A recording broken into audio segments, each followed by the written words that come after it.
No. Just give us your assessment. Obviously, you didn't get the break that you needed to get in the playoffs. Where do you feel about this season in general and just your disappointment level at this point? I mean, it's disappointing we didn't get in. It's very disappointing. First time in 5 years, so you kind of get used to it a little bit. But we did it to ourselves. We did it to ourselves, so we got to take a deep evaluation, starting with myself. And once I do that, I'll evaluate the coaches and players, and we'll go accordingly. What is that process usually like for you, that self-evaluation? And it takes a while. It's not a day process, It's not a daily process. It's going to take a couple weeks to unravel everything. It starts with me. Once I get that together and go through things I can do better, and I can do better for the team, and I can lead better, then you go down and you check with the coaches, and you try to figure out what we can do better as a staff, and we try to figure out what we can do better as players and put them in better position, and what we need and what we need to build on. So it'll be an ongoing process. When you do that, is it like how do you kind of structure that self-evaluation? Is it like a game-by-game type of thing, or like a week-by-week thing? Do you go back to training camp or even OTAs and examine how you structure those? It's a little bit of everything, from scheduling to evaluating yourself. It's not necessarily film. Film is a part of it once you get to it, but you don't start film the day after and start breaking everything down. You start breaking down decisions and things you want to do better, things you think you could do better, and things that can help and go forward, and seeing what type of team we have, what type of team we want. Are we coaching it the right way? Are they playing it the right way? So it's an ongoing evaluation process. It's going to take weeks. What are some of your early thoughts, Todd, about kind of what went wrong during the bye week and the weeks that ensued after the bye week? I mean, I don't have any early thoughts right now. Right now, it's still fresh, not getting in the playoffs, and we've been doing exit interviews all day, so you don't really have a chance to sit down and evaluate a bunch of things till probably midweek as far as that's concerned. So, we know we lost some close games and we didn't make plays to finish the game. So that's all my early thoughts are right now. Shouldn't that week off have kind of refreshed you, and you got some guys back, so you played better with more injuries in the first half of the season? Well, it should have refreshed us, but we had more guys injured and needed the rest that week more than we got guys back. We just didn't execute some plays in the second half of the season. So, like I said, it's always going to be coaches and players. It's never going to be one thing. So. Todd, this is a day when you've been through it before. A lot of coaches lose their jobs on the Monday after the regular season. Have you met with the Glazers? Do you know for a fact that you're back next year? I know you have 3 years left on your deal. No, we meet this week, and we evaluate like we always evaluate. It hadn't changed the last 3 years, and we'll meet this week, and I get up and come to work every day trying to figure out how to get better. How do you feel, Todd, about the roster construction? Do you feel you had enough talent specifically on defense to be able to compete, and not just for a division, but to be able to compete for a Super Bowl? I feel like we had enough talent to win. The mistakes we made weren't talent-driven. They were more mistake-driven. Tristan was telling us, he said, Todd talked to us, so I don't know if it was just like individually or the entire team, and he said that you gave him a message of it all starts in the offseason, it starts in OTAs, you got a bond. Did you talk to the team today? Yeah, we had a talk. We had a team meeting today. We talked about things going forward, and the season doesn't start in September. It starts in the spring. Although it's voluntary, it does start in the spring. The camaraderie starts in the spring. The fundamentals start in the spring. Getting in shape starts in the spring. You got to get healthy. The injured guys got to get healthy. Everything starts in the spring, so it's a product of those type of things. But we had that talk. You're the defensive coach. Obviously, the whole team played a role in why things didn't work in the second half of the season. But to have the consistent problems on defense that this team had, how much change do you think you need to make to this defense, both in the players and to your staff? We need to make some changes, whether it's schematically or whether it's physically. We probably need to make some changes going forward, but we'll evaluate that in the next coming days, seeing exactly what needs to be changed. Schematically, I know I need to make some changes, depending on the players that we have coming back, and coaching-wise, we need to make some changes as a whole as far as what we're doing on the field and how we're teaching guys certain things, and certain guys are probably good at certain things that we need to expose more their good side as opposed to things that they're struggling with. Do you anticipate making changes to your coaching staff? It's an ongoing process, and I mean, it's going to be the same. We haven't really evaluated anything else. Once I start with myself, then I'll get down to the coaches, then the players, and I'll make those decisions in the coming weeks whether we need to do anything. Todd, is that something that you'd like to do at the end of the season, rather than make a rash decision on changes you have to make, whether that's schematically or your coaching staff? You always got to go through the evaluation process. You don't want to make a rash decision. You don't want to make a gut-wrenching decision and a quick decision. So you want to have a calm head. You want to see what's best for the team, and then you go from there. Do the Glazers normally tell you certain changes they want you to make, or do they make recommendations? How does that work, Todd? We listen and we talk about football, but we don't really get into what we talk about because those are private conversations. But at the same time, I coach this team, and I understand football very well, and I have a good feel for what we need and what we don't need. If the Blazers wanted you to be a walk-around coach and concede the play calling to someone else and have you hire a defensive coordinator, is that something you'd be open to? That'll be a conversation we'll have, and I really don't deal in the hypotheticals right now. If it comes up, we'll discuss it, and we'll probably go from there. Is there something to be said, Todd, for adding maybe an ornery type on defense, a more physical player to set a more physical tone on that side of the ball? You want a bunch of ornery types on defense to add. We just got to play it better, but we definitely need those type of guys on defense. We have some. We need some more. Todd, in free agency this year, you really didn't add except for Hassan Reddick, and then you re-signed a couple of your own guys, mostly a younger team except for the guys you locked up. Was that an organizational decision, or would you expect to be more active in getting, those game-wrecking type players in here that you might not already have through free agency? It's more of an availability thing. I mean, it all depends on what we have to sign and who's on our team that we got to re-sign. So a lot of that has to do with that as well. It's not just go out and get a player when you know you have players up that you really need to come back. That takes all that money up. So it's a process, and it's a matter of coming down to signing your own players when you have some really good players that are going out and getting one that you're not sure of and exposing that. So if you have the money, we always look at those type of things, but the decisions we make, it just hadn't worked out to where we can get a marquee player in. I don't think we needed that to win this year. I think we need to execute better. I know you're just beginning the evaluation process, but just knowing what you know about this team and how things went, are there areas you know you should have addressed more or feel like you guys neglected in the offseason? No, I mean, you can say that in hindsight when you don't produce in certain areas, but there are areas going forward that we probably need to address. But in hindsight, there are areas that we had where just a lot of guys got hurt, and there's areas that we have that can play better, and we can coach better, but you don't do that in hindsight. The defense finished with 37 sacks, which is the lowest that have been in Tampa since you arrived in 2019. What are your thoughts on that, and just the lack of a consistent pass rush to be able to get to the quarterback and get some of those sacks on third down to force some punts? I thought it was a tough year defensively. I mean, it starts with me because I'm the coordinator as well and the coaching staff. But we gotta rush better, but we got to cover better, and it works together. Sometimes the rush got there and the coverage wasn't there. Sometimes the coverage was there and the rush didn't get there. It's not about the sacks. It's more for us about the pressure and making the quarterback get rid of the ball and be incomplete. And I don't think we did that consistently. What's your good feelings about Mike and Levante coming back?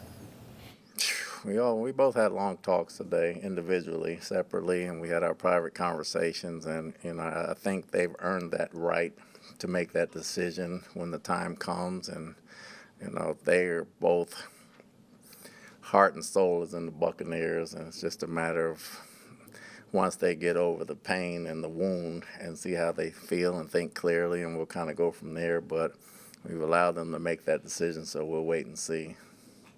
Did Baker Mayfield's injuries after the bye force Josh Broussard to change the passing offense to a much shorter passing offense? No, it did not. It's typically something we kind of ask at the end of hockey seasons, but can you go through what Baker Mayfield actually had to go through this season and the extent of his injuries? I mean, he got banged up. I mean, whether it was a knee, shoulder, hand, elbow, like everybody else out there at other positions, everybody gets banged up throughout the year. He's tough. He's going to play through injuries. I think everybody out there throughout the league was playing through injuries, so I don't think that's any different than anybody else. You know, he might have been bumped around a little bit more and gutted it out, but we had a bunch of injuries and a bunch of guys playing with injuries, so I don't think it was any different for him. Is he a guy who might need some surgery or something after the season to address stuff that happened this year? I have not been told that at this time. Todd, Coach Foote said a couple weeks ago, part of the reason bringing JPP in was because the defense needs some juice and some energy. What does that say about the group when it's outside of the schematics, when it's outside of the mistakes? Can you control something like that? Does that change how you evaluate players going into next season to see if guys have kind of that juice themselves? I think we evaluate differently every year based off what we didn't see from the year before in our team. We try to evaluate differently and bring guys in that are a little different from the guys that we have. But I think the juice factor is probably not a juice factor. The effort's there. That's not saying they don't have juice, but certain guys have a different type of energy when they come in, and probably more from an energy standpoint, from an energizer standpoint, probably more of that fact that I think Foote was talking about. What about Josh Grizzard in his first year? I know he had a lot of injuries. Does he deserve another year? Do you expect him, if you're bringing him back, to take that next step? Again, that's part of the evaluation process. We haven't even gotten to the coaches yet. You know, I can't evaluate coaches and tell you guys before I even talk to them and go through the whole process. But, you know, the first year he learned a lot. He learned a lot of things. We had a lot of injuries, but he learned a lot of things week to week, and he's things that he can take with him and learn from, and we'll evaluate it from there as we go forward. And the next couple of weeks, we'll see. What's your message, Todd, to Buck fans who don't feel you've earned a chance to coach this team in 26? All I can do is coach and be myself. You know, I've earned the chance. I won 3 straight division titles, so that says a lot as far as I'm concerned. But I don't really have a message for fans other than true fans are true fans, and we're going to try to do our best to go out there and win for them. You know, they're going to feel how they feel, but that's not a coach's problem. A coach's problem is to make the team better. That's all I'm looking forward to. Understand their frustrations about this past season? I understand their frustrations, and I understand our own frustrations as well. It's well warranted, and it's well warranted within the building as well. Todd, if the issue isn't lack of talent, it's more players making mistakes, who's responsible, who's accountable for them making those mistakes? Is it the coaching or is it the players themselves? It starts with me. I'll take it all. I'm the head coach. It starts with me. I have to take all that, and I have to get that fixed. That's what my job description is. That's what I should do. So it starts with me. It goes down to the coaches, then it goes down to the players. Todd, what happened on special teams? Why were you so inconsistent would be the best word I could say throughout the year? You can say it. It's a myriad of things right there. You can say it was the kickoff coverage. You can say we got a couple kicks blocked. You can say guys didn't make plays. You can say we can coach it better. There's a whole bunch of things that went wrong this year where we weren't on the plus side of things on special teams. So those are part of the things we'll unwrap as well. Jamel Dean had made a comment, actually, Greg had posted this, about, and I'm certainly paraphrasing here, but about, thinking that they were prepared during the week, and then when they got out there and kind of the bullets were flying, maybe not feeling as though they were entirely ready. Is that something you will kind of examine a little bit further to figure out maybe why guys, had feelings like that? We examine everything. I don't worry about how guys feel. I worry about how guys play. They're prepared during the week. You got to be prepared on Sunday. So I'm sure he was just talking and whatever that was. I didn't see it, so I don't really have a comment on that. Todd, did it hurt you that you guys had so many walkthrough practices this year, whether it was for injuries or just your decision? Did that I thought it hurt in the middle of the season. We really needed to get some work done, and we didn't have enough bodies to get it done. But a lot of guys have done that, so we just got to be mature enough to be able to handle that and be ready to play regardless. Coach, you asked a question about special teams. Why isn't it as simple as getting rid of the coaches? We've had special teams issues all year long, and people were wondering about Coach McGahee. Why is it not that simple to just say, all right, we'll replace him and get somebody else in? Who would you like to get? I mean, it's an evaluation process. Sometimes it's the player, sometimes it's the coach. You got to evaluate them both. And as you go through the season, you make that evaluation process, and that's the thing we're doing right now. I know that some fans would point to the last couple of years, the trade deadline, and the fact that there's no movement on there. And I understand that it takes like two to tango. You can't orchestrate a trade if you don't have a willing partner. Did this team try to make some moves at the trade deadline this year? We look at everything. We always look at trade deadline news. Sometimes it works out, sometimes it hasn't. It hasn't this year. Todd, in recent years, the priority in the offseason has obviously been extending your own game, keeping your own best players in-house. Given where things are right now, do you think this will be a more aggressive offseason in terms of making more moves to bring new faces into the building? Too early to tell. You know, we still got to unravel a lot of things from the season, and we got to see who's free, who's not free, what can we bring back, what can't we bring back, what we need, what's available in the draft, free agency-wise. So there's a lot to unwrap in the next coming weeks, and we got our work cut out for us. What are some of your initial thoughts, Todd, on fundamental defense, tackling, and miscommunication breakdowns that plagued the team on more than one occasion? That was the hardest part of this season, so we definitely got to be better at that. That starts in the spring as well. Which one, or both? Both. Todd, what does a timeline look for you when you talk about the evaluation of the coaching staff before you make those decisions? How long do you like to give yourself before you decide it's time to make moves? Days, week, maybe 2 weeks. We'll see. Todd, from a culture standpoint, how do you feel like the guys responded post-bye week when everything started slipping away? And in your opinion, are there some guys that, maybe entering next season weren't necessarily in the fight more than others? I think we have a very good locker room. I think we have a very good locker room. You have guys that are stars and playmakers, and you have role-playing guys. I think everybody played hard. I don't think we played smart. We were in all these ball games where they're single-digit ball games that we got to figure out how to win. Some of that is coaching, and then some of that is playing. So we got to do a better job of finishing games and doing the little things right when a situation occurs. Do you have an opinion why Baker, particularly in the last half of the year, was not as effective, threw more interceptions, fourth quarter interceptions, anything you can? I wish I had an opinion on that. I didn't like it. Number one, I didn't like it, but we threw a bunch of fourth quarter interceptions, and whether that was scheme or whether that was player, we got to be better there. Those are part of the things that shot us in the foot. There were many things, but that was part of it too. What do you make of the second year that Bucky Irving had? I know he had multiple injuries, and obviously, you lose guys along the offensive line, especially, those two guard positions. I'm sure that impacts it. But what do you make of the season he had, and how much was he impacted by the health situation on the O-line? I think he was more impacted by his own health initially with the ankle and the shoulder, and he missed a couple weeks there. Then coming back, there was a bunch of injured guys there, but he fought and he played hard. He just didn't have the breakaway runs he had last year. The instability on the offensive line, how much legitimately did that hurt the job that Josh Grizzard was trying to do on a weekly basis?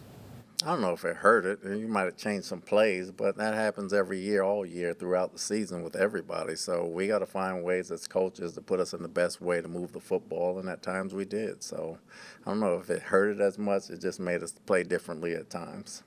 You said you haven't talked to the Blazers, to ownership yet, but there's 4 other teams that put out word today their coaches are gone. Do you take your presence here talking to us today as a sign that you'll be back? I just be thankful that I wake up every morning and I have a chance to go to work. So, I can't worry about other coaches or what they do. I just know what my job is and what I try to do. Any thoughts on Raheem Morris and his future in this league in some capacity? Good friend, good coach. Had a couple tough breaks. He's a very good football coach, and hopefully he lands on his feet.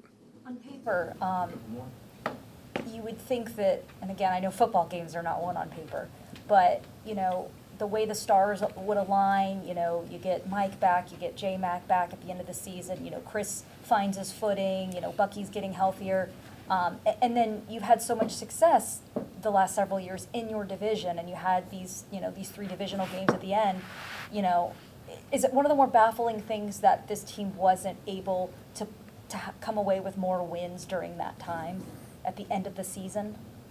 Well, it's unfortunate we didn't come away with more wins to make the playoffs. It's not even that time, and it doesn't matter who was back and who wasn't back. We just didn't play well enough to win those games. And then also to add to that, the last 2 years, you guys were 10-2 in the last 6 weeks of the regular season. That's tied for the best in the league. Can you pinpoint maybe why that didn't happen this year? I mean, I know you guys got off to a really hot start at 6-2. Not at this time. As we unravel everything, and the next couple of days and couple of weeks, we'll see.